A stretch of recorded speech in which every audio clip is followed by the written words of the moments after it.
Hola guys and girls, and welcome to a new Digimon TCG decklist showcase video, and this time we are gonna look at my variant of, as you can see on screen already, Imperialdramon Dragon Mode Blue. Obviously you can play it, as you can see, similar to Ragnarmon. You can Digimon from a blue and a green source, so you can play it in both variants, but I'm gonna showcase the blue base variant, which I personally think is the stronger one as well. And first let's go into detail why you want to play this deck. If you look at Imperialdramon Blue, which is the most important mega, it's the face of the deck basically. It has, first of all, if you Digivolve from Paildramon or Dynobemon, it only costs 2, 2 less, so a total of 3. So it's not 5, it's 3 Digivolution cost for that. So obviously you want to play Dynobemon and Paildramon in this deck, so you can have the cheapest evolution cost possible. Then he has Jamming, and the main reason is, when Digivolving, unsuspend all your Digimon with Jamming. So what this deck basically means, you build a Jamming deck around having a lot of mons with Jamming around, attack with them, play Imperialdramon Dragon Mode, make them ready again, and then either have them be safe, because they're ready and they can't be attacked by the opponent, or just, if you have enough memory and you can play them, you can just make them ready and attack again and get a lot of attacks off in one turn, with all your Digimon having Jamming, so very, close to always surviving, barring some option cards in the security, of course. But yeah, that's the reason you want to play Imperialdramon. It's a very aggressive deck. Not as aggressive as Rookie Rush, but definitely it's the in-between Rookie Rush and all the other standard evolution builds. You can go early on because of your Jamming Digimon. You can already attack at level 3, at level 4, at level 5. You can always, more often than not, run safely in the security, chip them down, and win then with a big attack in the end with Imperialdramon right here. And yeah, let's talk about this deck. Imperialdramon, we go in detail into level 6. Let's start from the bottom as per usual and start with our Tamers. And our Tamers are very, very simple. It's very obvious. We are obviously going to play the Digimon, which has the inheritable effect. When attacking once per turn, if this Digimon has Jamming, trigger, draw 1. The majority of our deck are Digimon with Jamming, so this is a very easy requirement for us to have. So we can close to always draw a card when we attack. And then the last Tamer in the deck is, of course, one Uppamon, which is the best other baby in blue. You can have even more draws if your opponent has no Digivolution source. So yeah, very draw heavy Tama line, which is pretty nice. Just helps us getting through the deck quicker and get all the pieces we need to win the game. And yeah, power boosts don't really matter too much if you have Jamming, since you're gonna survive security either way. Only helps with blockers sometimes. But yeah, that is the Tama lineup. Now let's go into the rookies, and as you can probably imagine, if you know what cards they are in 1.5, we of course play 4 times the Jamming rookie, which is the Vmon. It's just this very nice rookie to start off with and start chipping the security. And yeah, we want to have as much Jammer as possible. We want to be able to make them ready again, to have them attack multiple times or keep them safe. And yeah, Vmon is our level 3 Jammer. That's the only level 3 Jammer so far in the game. So of course we played 4 copies of that in our blue variant. Then the next rookies are, there you have a little bit more options. Like, these are pretty straightforward. You will see those in every Imperialdramon deck. Now here's the part where you can get a little bit more creative. I didn't really, to be fair. I decided to play 4 times the draw Gabumon, which is pretty nice. Yeah, just a nice on play, another yeah, potential draw for your hand to get all the pieces you need. Like I said, I love blue for all the draw potential it has. It prevents you from bricking. It keeps your hand filled with all the things you need. And yeah, that's why I play 4 of the Gabumon. Then, even less creative, I play a total of 6 of the 2-cost rookies, which is 2 Growmon and 4 Elecmon. You can twitch that to 3-3, it doesn't really matter. Like, I just want 2-cost rookies to play for some stuff so you can see later on. Because like I said, we have a more aggressive deck, so if we have at 3 memory through our Tamer, which I will show later on, we often like to choke the opponent with just playing 2-cost rookies and then be very aggressive with them.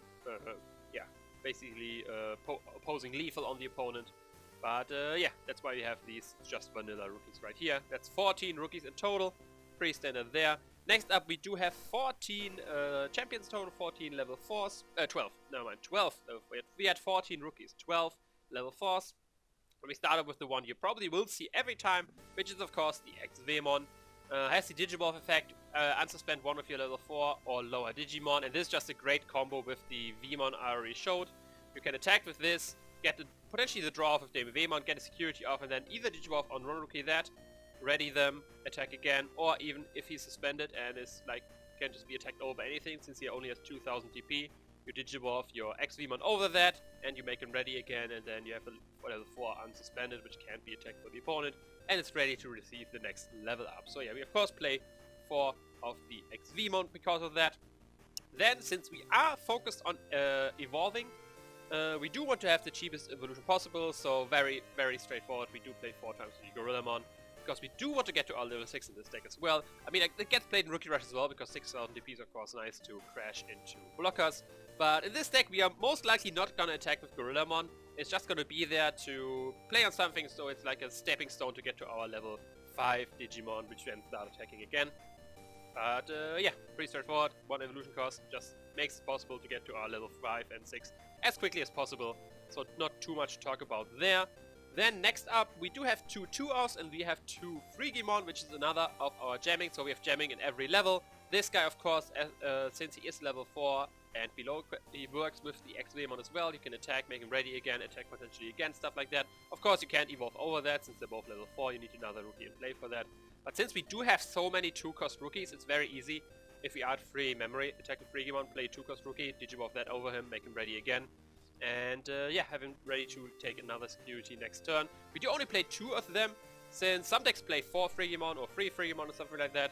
But of course, Frigimon and Vmon are just stopped by blockers, since they're not strong enough with 4000 and 2000 DP. So they're really most useful if your opponent doesn't have a block on the field, they can be quick enough.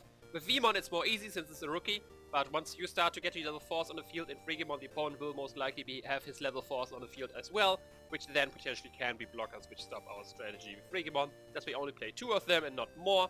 And the other 2 are 2 Grizzlymon. We do want some blockers as well. I only play 2 of them, since, like I said, we are a very aggressive deck, but sometimes these can be the difference between winning and losing the game, potentially buying us 1 turn, surviving attack from the opponent, before we get our big attack off with our Imperialdramon or something like that. That's why I decided to still play 2 Grizzlymon. If you want to play more defensive, you can change the Frigimons for more Grizzlymons or something like that, but that's up to your personal taste. I think the other 4 are 8 in total are pretty mandatory, the Gorillamons and X-Vmons. With these, you can kind of play around with. I decided to go with the 2-2 split in my deck. But yeah, these are my level 4s. Now going to level 5s, and these are basically spoiled already through the Imperialdramon. Of course, we are going to play 4 times the Imperialdramon and 4 times the Dinobemon, and that's our total of 8 level 5. Talking about them, usually you want Imperialdramon more. Imperialdramon is the one you like the most. Both cost 3, it costs evolution. That's why having the free memory at the start of your turn is very important, so you can play this and attack right away. They both have jamming. The only difference is this guy and the 7000 DP as well, so pretty nice to get over blockers, barring you're playing with Black or some of the level 5 blockers. But yeah, this guy has the inheritable effect. If this Digimon has Imperialdramon in its name, unsuspended, which means you can have even more attacks with your Imperialdramon if you digivolve over Imperialdramon. That's why this guy is usually the better one. The main difference between the two is this guy doesn't have an inheritability, but he does have piercing, which comes into play quite a lot actually in this deck. That's why I like him too, because for example, let's say the opponent has a blocker on the field. You can very easily have still your free memory open, since you have a Tamer on the field, attack with a Frigimon, bait the blocker to block him, then digivolve your Dinobemon over something, attack the blocker with a Dinobemon, kill the blocker and check his security in the process, and then the blocker's gone to potentially open up the door later on turns for more Frigimons or your Vmons or something like that. But yeah, that's where the piercing is pretty nice to play with. But yeah, these are my level 5s, like I said, pretty straightforward. Imperialdramon is the one you want to see more though, because the inheritance is just way too nice, just way too good. Dinobemon is just so we can reliably digivolve for only 3 into our Imperialdramon. So, these are level 5s, now going on to the level 6. Like I said, of course, you already saw them 4 times Imperialdramon. Very nice combo with the Imperialdramon is you have free, let's say you have free memory open, because like as we'll see with the Tamers, we do play a lot of Tamers which allow that. You attack with Imperialdramon, that's 1 check. You digivolve over into Imperialdramon, it gets ready. Then you can attack again, that's the 2nd attack, and then it gets ready again because of Imperialdramon's inheritable effect, and you can attack again. So that's for only 3 memory and 1 Digivolution. You get 3 attacks off, and all of these have jamming, so it's very easy to get this combo off. And yeah, it's very rewarding. If you have more jammers on the board, like say you have a Frigimon, you get even more attacks on attack with Frigimon. Once you digivolve over Imperialdramon, it gets ready again, and then that's most likely the way you're gonna win the game, by either winning straight through that, or getting so many securities gone on the opponent's side that he can't recover, and you just keep pushing with your rookies and other low-level Digimon to the win. But yeah, That's the Blue Imperialdramon, the focal point of the deck. Now we have 2 other level 6, and of course we are gonna play the 2 Green Imperialdramon. The main reason we do that, since our level 6 lineup is a 50-50 split of green and blue, it's really difficult. Like, you can do it. You can definitely try to do it, like fit in other green and other blue megas into the deck. But then you are reliant on having the proper level 5 out. With these Imperialdramons, they both can Digivolve from both, so very easily have at least one level 6 you can get on the board. With other variants, which give you other possibilities, like you play, for example, Leopardmon is an option, or a bunch of Stingmon, stuff like that. You can choose megas from both green and blue. But it gets a little bit more difficult in getting these on the field, because like I said, you are reliant on having the proper color of level 5 on the field. So what Dragon Mode does, he doesn't have jamming anymore sadly, he does have piercing, and he has the effect on your turn, when his Digimon deletes an opponent's Digimon in battle and survives, unsuspend this Digimon. With this, you can potentially get free attacks off of this as well, but it's very difficult to order it properly, because if you have a Imperialdramon on the field, Imperialdramon is a when attacking effect, this is a your turn effect. So Imperialdramon will always trigger when you attack. So let's say the opponent has like a suspended Digimon on the field. You cannot attack first the Digimon, because then Imperialdramon will trigger and potentially this will trigger as well. Like, both will trigger at the same time, and you will only get ready once. Then what you have to do, first attack the security, let Imperialdramon trigger, and then attack the Dinobemon, then trigger Imperialdramon, and boom, you have 3 attacks as well with 1 piercing attack. So yeah, that's pretty nice. Like I said, the first attack has not to be on a Digimon, because otherwise, yeah, it won't get ready again. At least that's how I played it. That's how the people I talked with interpreted this. Like I said, I'm not a judge. Maybe like if you know that it actually doesn't work that way, but I'm pretty sure, because this is mandatory. Like, this is not you may. It's just when the Digimon deletes Digimon and survives, unsuspends Digimon. It's only once per turn. So yeah, I'm pretty sure it works that way. Honestly, I'm not too sure. So I might be talking out of my ass right now, but yeah, just be safe. Attack first security, and then boom boom. Then you get your 3 attacks off. And yeah, we'll have no discussion at all, because there's no discussion room. Otherwise, there can be potentially if you do it the other way around. Then first, let's go into our Tamers before we go into our option cards. And we do have first 4 times Davis Montoya. These are all the Tamers we have. We play him actually 4 times, because for one, he's a great tutor for the deck.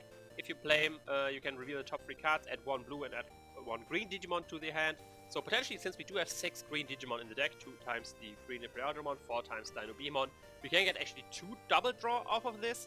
But most often we get 1 draw out of this, get 1 blue Digimon in our hand. And it's very nice, since it's not straight card draw. He is tutoring the top 3 cards of the deck.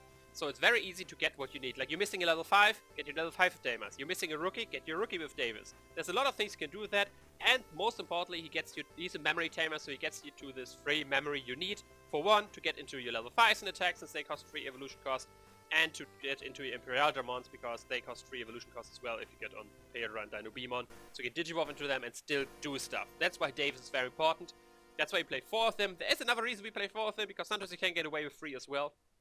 But in the option cards, you will see why we actually decide to play 4 of the Davis. So yeah, that's our Tamer lineup. Now for option cards, 1 option card which is in every blue deck is of course the Hammer Spark. Just very nice to make sure the opponent doesn't have a lot of recovery, and there's some smudge on the cards. I don't know where that comes from. But yeah, just very easy. Gain 1 memory, 0 cost play. It's with that you can close to always make sure the opponent only has 1 memory, barring he has a memory tamer on the field as well. And the security, of course, he has the nice effect of gaining 2 memory, potentially ending the turn for the opponent. And yeah, depending on the board state, you can just win from there. But yeah, that's why we play 4 Hammer Sparks. And then our last 2 cards are a bit more spicy. In the more competitive version, I would say you probably want to put 2 Omnimons in the deck here. But I don't have enough Omnimons. My Omnimons are in my Omni Red deck, which I will showcase later on in another video. But what I decided to actually put in is the Ray of Victory, a 5-cost option card, which has the effect that you get to return 1 of your opponent's level 5 or lower Digimon to the hand. So it's kind of removal bouncing, a cheaper Cockato's Breath, with of course a bit of restriction. You can't bounce level 7 or level 6 Digimon. But in the second line, if you have a blue Tamer in play, unsuspend 1 of your Digimon. So if you have Davis in play, which is very easy since we have 4 of them, sometimes in the security, sometimes you just play them hard early on in the game. But you can very often get both attacks off. And it's very nice to have some kind of removal in the deck. Get rid of some blocker and unsuspend 1 Digimon. Most of the times you're not gonna get 2 attacks off of this, because then you would actually need 5 memory, and getting 5 memory is not that easy. Like, your opponent needs to brick pretty hard to give you that much memory that you can unsuspend a Digimon and attack right away. But what you can do with that is you can leave a Frigiemon, attack with that, play this, remove something, make Frigiemon ready, so it's saved. That's why I like this card. So far I like it way more than Cocytus Breath, since of the secondary unsuspend effect. And most of the time with Cocytus Breath, or with removal in blue in general, you don't necessarily need to remove the biggest Digimon, you just need to remove one, so you don't lose, because the opponent has lethal on the board. And then having a cheaper option with only 5 comes into play very nicely, not giving your opponent too much memory to recover from the removal, just play it out again. And yeah, that's why I decided to go with 2 Ray of Victory. Like I said, these slots are definitely more debatable, you can play something else there. In the most competitive version, I would probably put 2 Omnimon in the deck, or 1 at least, and 1 Ray of Victory then. Since, don't forget, Omnimon can't Digimorph from the green Imperialdramon. Since it's a green Digimon, you have to actually put it from the blue Imperialdramon. But yeah, this is the total deck. Of course, let me know in the comments what you think about it. It's very bursty, which I like about this deck. It's very aggressive, and then with Imperialdramon you can get like so many attacks off in 1 turn, and you can win pretty quickly. Matchup-wise, like I said, since it's a pretty fast deck, you can, like, you have a very, if you draw the nuts draw and you get like all the stuff you need, you can win versus anything, since it's just way too fast and Digimon don't die. Obviously, tough matchups, I would say, are, for example, yellow variants. Since versus yellow, you usually want to wait till you have lethal on the board, but this deck is designed to already attack with your rookies in another force, so you will chap at the opponent's security, give them free Tamers, they can recover again, and yeah, the strategy kind of falls a little bit apart, potentially. And another tough matchup, of course, is Rookie Rush, because they're trying to basically do the same, very aggressive deck as well. But they are like hyper aggressive. Where we are just aggressive, they are hyper aggressive, so in most scenarios they are faster at getting our security down than we are theirs. And then with Rookie Rush I learned it very much depends if you will draw one of your 2 blockers in the deck. So like I said, if you're afraid of Rookie Rush and you face a lot of Rookie Rush, you could probably put more blockers in the deck. But if you want to be quicker versus any other deck, then the Frigiemons will come into play. And then it's like I said, that's where this comes into play. Like, do you want to have the blockers or do you want to have the Frigiemons? Blockers can just make the difference. They buy you like 2 to 3 turns to survive longer with Rookie Rush. That allows you to get to Imperialdramon. And once you are actually at Imperialdramon, that's then you are faster than Rookie Rush, since you can attack multiple times. Before that, it gets kind of difficult. But yeah, that's the deck. Let me know in the comments what you think about the deck. Yeah, if you play it, let me know how you did with it. But that's all from me. I hope you enjoyed. If you did, leave a like, comment, subscribe, you know the deal. Hit me up on Facebook. All the links in the description. And I will see you another time. Ciao.